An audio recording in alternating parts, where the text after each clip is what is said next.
Come on, come on, come on. Vamos para a última parte da aula, pessoal. Vamos falar agora sobre os biomas Mata Atlântica, Pampa e ecossistema costeiros. Bora lá? Então, a Mata Atlântica, vamos falar desse bioma, que é de muita importância, tem uma biodiversidade incrível e é uma área de transição para outros biomas também. O bioma Mata Atlântica apresenta uma ampla distribuição geográfica. Está presente na maioria dos estados brasileiros. Espírito Santo, Rio de Janeiro, Santa Catarina, Rio Grande do Sul, Paraná, São Paulo, Minas Gerais. Como vocês podem ver, Minas Gerais está em tudo, exceto no bioma Amazônia. Santa Catarina, Mato Grosso do Sul, Goiás, Bahia, Sergipe, Alagoas, Pernambuco, Paraíba, Rio Grande do Norte, em maior ou menor proporção. Caramba, Mata Atlântica é como se fosse aquele amigo legal. Tem todas as turmas. Esse bioma ocupa mais ou menos 3% do território brasileiro. E sua extensão ocorre por toda a planície costeira e a cadeia de montanhas que acompanha a costa brasileira. Como consequência dessa complexa distribuição, a Mata Atlântica é considerado um mosaico de vegetações. O que é um mosaico? Uma mistura. O solo do bioma Mata Atlântica, em sua maioria, é raso, úmido e recebe pouca luz. Vamos lá, antes de continuar aqui o comentário. Se recebe pouca luz, o que a gente pode influir? Que tem uma alta densidade vegetal, que não deixa atravessar a luz. Por causa da presença de uma densa cobertura vegetal, formada por vastas regiões de árvores altas. É um solo úmero, recoberto por restos de vegetação como folhas, caudas e cascas de frutos, que conferem certa fertilidade. São nutrientes que o solo vai acabar absorvendo. A bacia hidrográfica do bioma Mata Atlântica é formada por rios que abastecem cerca de 70% da população brasileira. E por ocupar grande extensão territorial norte-sul, o clima pode variar nessa região. Pluviosidade e temperatura. O regime de chuva varia de acordo com a região. Regiões próximas à Caatinga têm menores índices de pluviosidade. As regiões próximas ao Pampa apresentam pluviosidade constante, alta. Apesar da pluviosidade, o que é isso, pluviosidade? Pluviosidade é a quantidade de chuva. Só que eles colocam pluviosidade porque é uma palavra mais chique. Ser variada, de acordo com a região, é possível identificar duas estações bem definidas. Uma com menor, entre maio e setembro, e outra com maior pluviosidade, de outubro a abril, principalmente nas regiões sudeste e sul. A temperatura segue o padrão, observando os biomas que já foram comentados, com médias próximas a 25 graus durante a maior parte dos meses e os meses de inverno com médias próximas a 19 graus Celsius. Apesar dessas médias, é importante considerar que a Mata Atlântica se estende de norte a sul do país e possui diversas regiões montanhosas. O que é muito legal. Deve ser muito legal explorar essas regiões. Imagina, andando nessas montanhas, nesses morros. Tudo isso que a gente está falando, a gente vê ao vivo. Vou fazer isso um dia. Apesar dessas médias, é importante considerar que a Mata Atlântica se estende de norte a sul do país, possuindo diversas regiões montanhosas. Por isso, em períodos curtos, a temperatura pode variar bastante, de um local para o outro, podendo chegar abaixo de zero no inverno em locais montanhosos, no sudeste e retomando. Fauna e flora. A Mata Atlântica é um dos biomas mais degradados e com biodiversidade mais ameaçada, com somente cerca de 7,3% da cobertura vegetal original. Como consequência dessa devastação, é grande quantidade de espécies endêmicas existentes nessa área que corre risco de extinção: caju, palmito, jussara, erva mate, cedro, canela, ipê, jacarandá, palmeira, figueira e pau-brasil são exemplos de espécies encontradas nesse bioma. Vocês perceberam quantas plantas, árvores eu falei? Pau-brasil, altamente ameaçado. Ipê, madeira é boa, madeira linda, ameaçado. Erva mate, ameaçado. Jacarandá, tudo são espécies ameaçadas. A figueira é uma planta que serve de alimento para diversos seres vivos, como as árvores que auxiliam a dispersar seus frutos e sementes. O pau-brasil é uma árvore que era encontrada em grande abundância na Mata Atlântica, na época da chegada dos primeiros colonizadores ao Brasil. Sua madeira de coloração avermelhada lembra uma brasa, deu nome ao nosso país. Vocês já tinham pensado nisso? Que o nome Brasil vem de brasa, está relacionado ao pau-brasil? O pau-brasil apresenta relação com a história do bioma Mata Atlântica, pois foi intensamente explorado. E isso iniciou a degradação desse bioma. De sua madeira retirava-se um material utilizado para tingir tecidos da corte portuguesa, além de ser ela utilizada para confeccionar esculturas, móveis e arco de violino. Por causa de sua importância histórica, em 1978, foi criada a lei que definiu o Brasil como árvore nacional. A Mata Atlântica está entre as regiões do mundo com maior diversidade de animais endêmicos. Como eu falei já, endêmico significa que só tem naquele determinado local aquela fauna, aquela flora. Nesse bioma são encontradas muitas espécies de vertebrados, com destaque para as aves, e a grande quantidade de roedores, pacas, cotias, capivaras e morcegos. A Mata Atlântica é um bioma com mais de 500 espécies ameaçadas de extinção, sendo o bioma com o maior número de espécies nessa situação. É crítico a situação. Segundo estudos, macacos presentes em grande quantidade, mas com menor diversidade do que o bioma Amazônia, são um grupo de animais mais ameaçados de extinção, como o muriqui, o mico-leão-dourado e o bugio. O mico-leão-dourado é tão ameaçado que na Mata Atlântica o mico-leão-dourado tem mais de uma espécie. E na Mata Atlântica estava tendo um problema com duas espécies, porque na determinada região tinha um, na determinada região tinha outro. E os dois estavam se encontrando e se cruzando, e gerando um indivíduo, que não era nem de uma espécie nem de outra. E isso é ruim para as duas espécies. Outro problema, ilhas formando da Mata Atlântica, pequenos blocos de vegetação, e ali naqueles pequenos blocos de vegetação tem um determinado número de espécies de animais que estão se cruzando, gerando vida, não é? Mas acaba que chega uma hora que todo mundo é descendente de um só.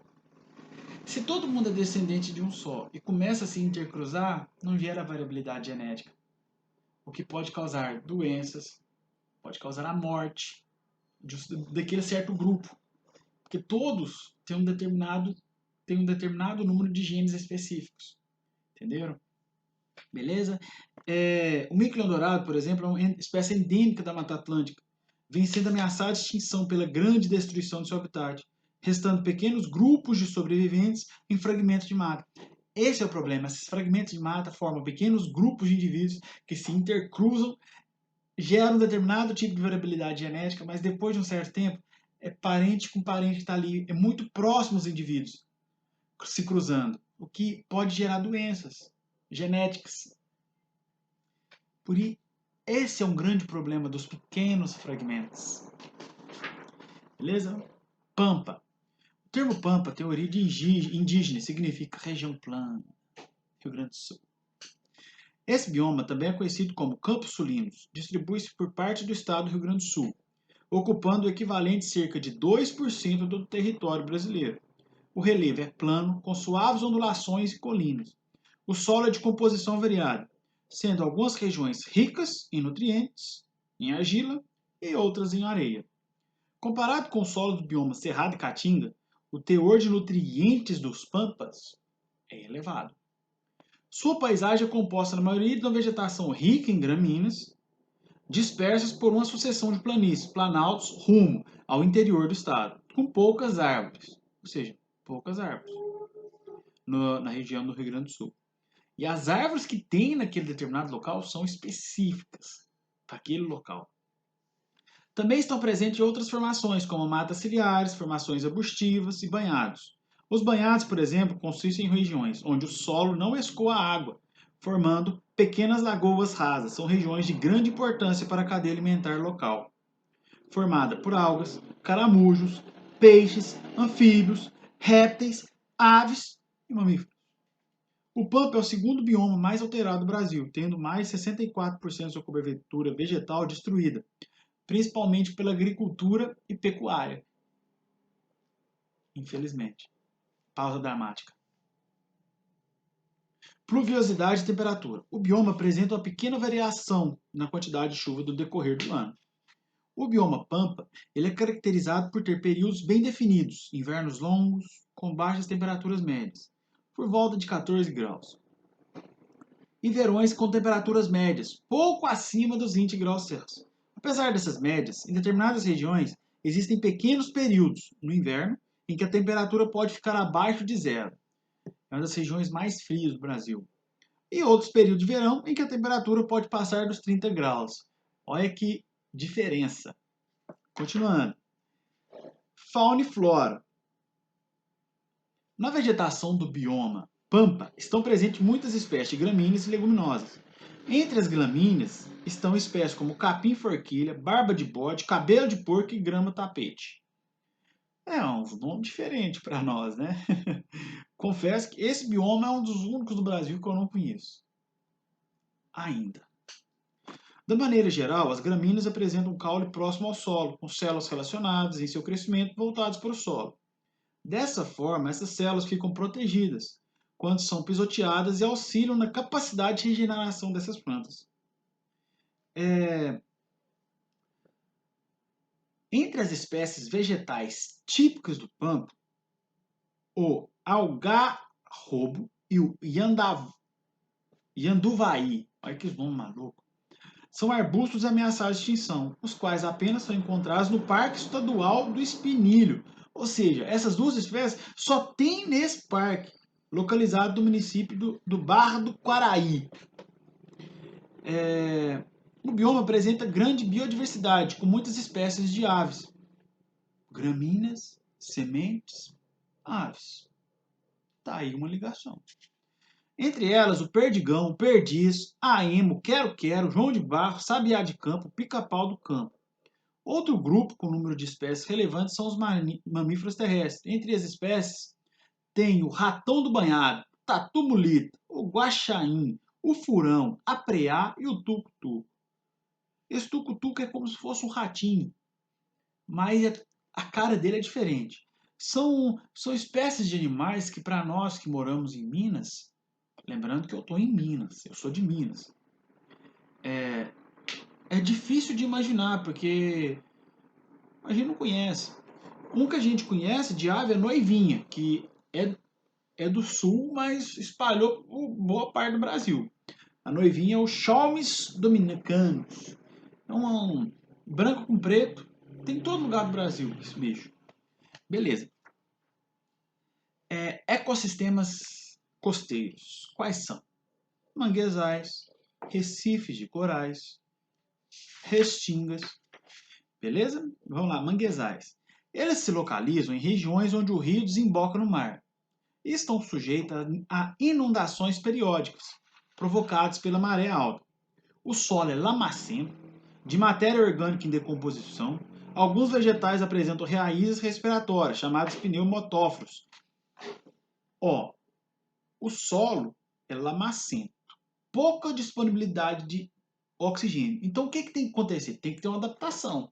Essa adaptação surge através das raízes, que são pneumatóforas. Elas conseguem captar oxigênio do ar. Lembrando que essas raízes estão fora do solo. A fauna dos manguezais é composta de peixe, molusco, crustáceo, anfíbio, répteis, aves e mamíferos. Uma grande importância é que são verdadeiros berçários para peixes.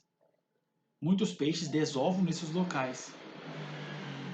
Se há um corte de manguezais, a devastação desses manguezais, se há uma poluição desses manguezais, atrapalha todo um ciclo inteiro de biodiversidade ali.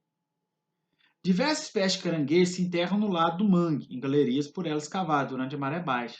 Na maré alta, Algumas sobem nos troncos e raízes das árvores. O caranguejo, o sá, é um exemplo. Outros animais frequentes no manguezal são peixes como as garoupas, tainhas, anfíbios, répteis, aves, como as garças, os guarás, o colhereiro, martim, pescadores e mamíferos. Ou seja, são espécies adaptadas para aquele determinado ambiente. Recife de coral. Os recifes de corais são formados pela associação de seres vivos de muitas espécies. Os pólipos dos quinidários associados às algas são as bases de recife. Não se preocupe, estudaremos sobre esses animais em próximos vídeos. Os pólipos secretam um carbonato de cálcio ao seu redor, formando o esqueleto coral. E as algas fornecem nutrientes a esses animais por meio de fotossíntese. Ou seja, temos uma associação. Por isso, os recifes de corais são encontrados apenas até profundidades em que há incidência de luz solar. Poríferos, poliquetas, equinodermos, moluscos, crustáceos e 1/3 de todas as espécies de peixes do mundo habitam os corais. Por isso, essas estruturas biológicas possuem grande importância ecológica. E outra coisa muito importante, que o recife de corais, eles são bioindicadores. O que é isso? Bioindicador mostra se um determinado ambiente está bom ou ruim. Se os recifes de corais estão morrendo, quer dizer que não tem alimento. Quer dizer que tem poluição. Ou seja, é um ambiente que está sendo maltratado. Restinga. A restinga é caracterizada por comunidades vegetais que estabelecem solos arenosos de região costeira, como em praias e dunas. Oásis, por exemplo, que são aqueles locais no deserto, no Brasil, que do nada aparece uma vegetação com água doce, é uma restinga. A vegetação da restinga é muito diversa, podendo ser encontradas trepadeiras, gramíneas, bromélias, ervas, arbustos e árvores. A distribuição dessas espécies varia de acordo com as características do solo e da distância em relação ao mar. Dessa forma, há predominância de vegetação herbácea, pequena, nas praias, por exemplo, que são regiões próximas ao mar, e de vegetação arbustiva e arbórea, mais para o interior do continente. Talvez, algum dia, dependendo da quantidade de inscritos nesse canal minúsculo, que pode crescer, depende de você, que me ajuda, que se inscreve, eu possa fazer essas viagens, posso fazer algumas viagens mostrando esses biomas. Já pensou estudar isso na prática? Restinga. E você vendo, restinga é uma vegetação herbácea próxima de praias. Ali parece um oásis, uma coisa maluca, coisa legal. E você vendo aquilo, aprendendo na prática. Continuando. A vegetação de restinga desempenha um papel importante na estabilização do solo, visto que minimiza a ação dos agentes erosivos, como o vento, e também atua na preservação da fauna resistente e migratória. Em ambientes próximos ao mar, como dunas e praias, são exemplos comuns de espécies vegetais. O capim de praia, o feijão de porco, a batadeira de praia. São os nomes que pra gente de Minas é meio doido, né? A fauna da restinga é constituída por uma grande diversidade de espécies, que incluem vertebrados e vertebrados. Entre os vertebrados, as aves e os répteis, de maneira geral, são os mais abundantes em restingas, vistos que possuem adaptações para minimizar a perda de água. Um exemplo de réptil comum nas restingas é o calango verde, também conhecido como bico doce. É o calango, a meiva-meiva. A gente já viu isso aí, eu aposto que já viu. É uns lagartinhos verdes pequenos, mais ou menos desse tamanho. Só o rabo é desse tamanho. São inofensivos. Mordem, mas não dói. Então, pessoal, terminamos essa parte. Espero que tenham gostado da aula. E se inscrevam no canal.